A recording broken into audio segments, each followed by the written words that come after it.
Well, Brick's hair is the least of my worries. I mean, I'm more concerned about his health. Why? What's going on? Brick was diagnosed with asthma, so he's been to the emergency room more times than I would like to admit. But I think it's because I'm still really confused about his asthma maintenance. You know, I acquired asthma when I was pregnant with my son Joshua. He's my first child, and it is not fun. But the thing that I just found out, it's that allergies and asthma are the leading cause of chronic illnesses in children. Yes, our pediatrician told us that. You know what else he said? That the highest concentration of cases in the United States is in the Bronx. No, I'm not surprised. That's why I am obsessed with keeping my home allergy-free. So today, we're going to speak to experts about ways that we can safeguard our children against allergies and asthma.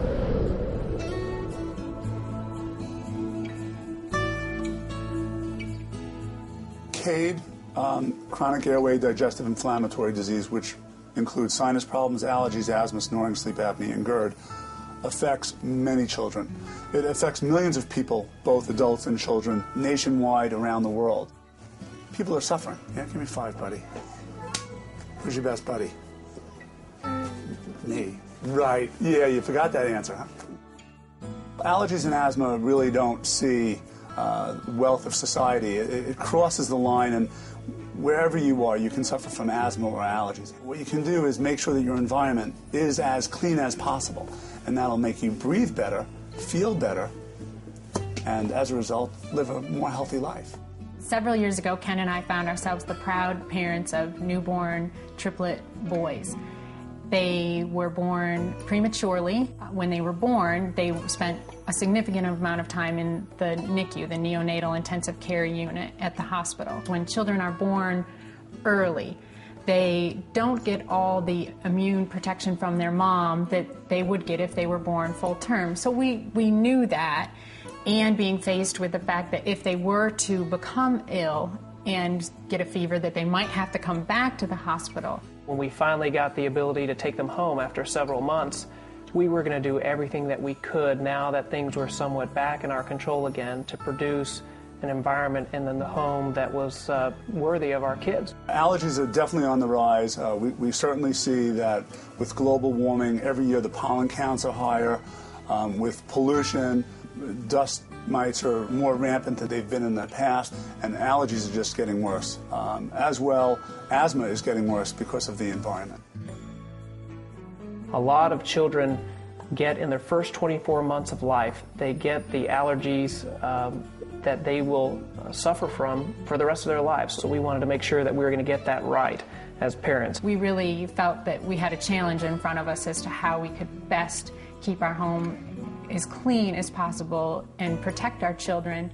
There's no way to get rid of dust mites, mold, pollen totally. You just can't do that. But what you can do is make sure that your environment is as clean as possible.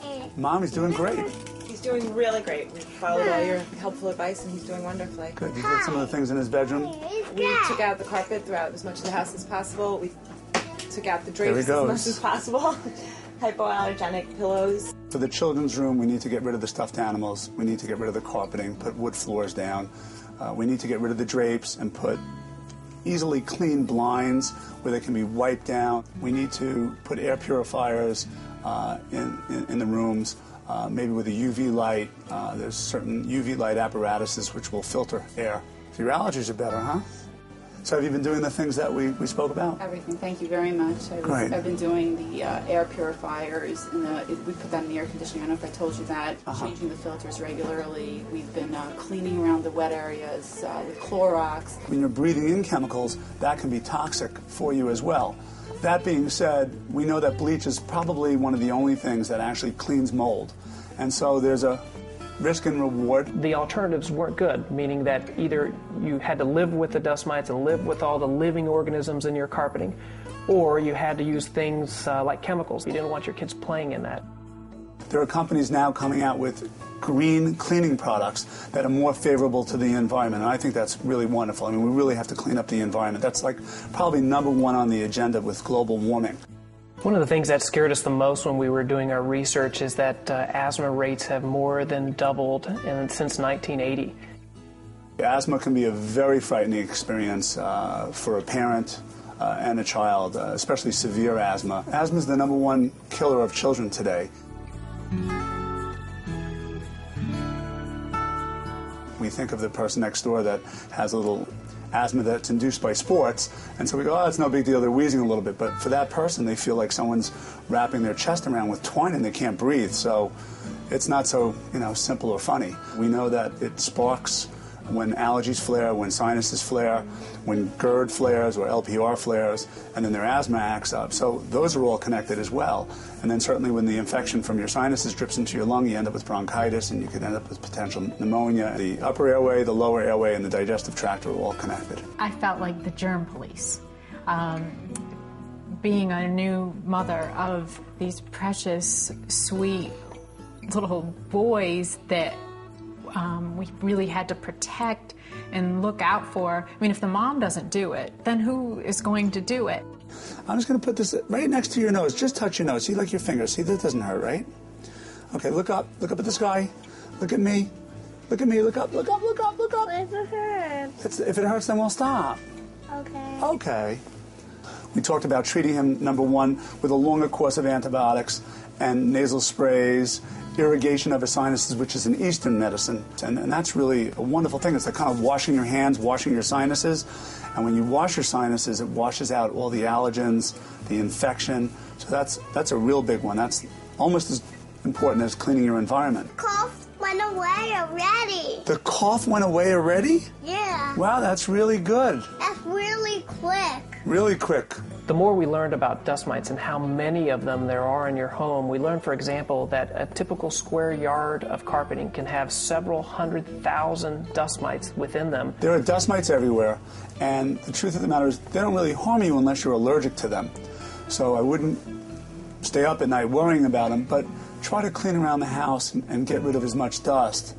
And the areas where they like to grow, try to clean that up as well, like stuffed animals, carpeting, drapery. That will help you to minimize the amount of dust mite in your house. When you see what is in your carpeting, that was what really led us to say that there has to be a better solution. Dust mites are live little bugs, and they're kind of ugly looking, and there's millions of them. Not to scare anybody, but the truth of the matter is if you keep your house clean, you'll keep them to a minimum, which will help people that suffer from dust allergies. We discovered ultraviolet light. We were amazed by the power of UVC. This technology works. It doesn't leave any sort of chemical residue, and it's effective. If it's good enough to use in surgery, then it should be good enough to use in our home. UV technology has been around for quite some time. We know that it does kill bacteria, it does kill mold, it does kill virus. Now there's some new research that suggests that it may be killing dust mites as well. We think of UVC now as working on all living cells that are in your carpet. And your carpeting is a whole micro ecosystem in and of itself when you start learning what's in your carpeting. It's really incredibly disgusting. True vacuuming does not remove as much as you think. It is a vacuum that incorporates the most powerful suction out there and HEPA filtration, so it can clean what you see and kill and disinfect things that you can't see. The good news for parents is that with the research that we've done, we have better medical treatments. We're now getting Eastern alternative therapy to now start to work with Western traditional therapy. We also have better surgical techniques. All in all, we give the parents much greater hope for improvement and better quality of life for their children.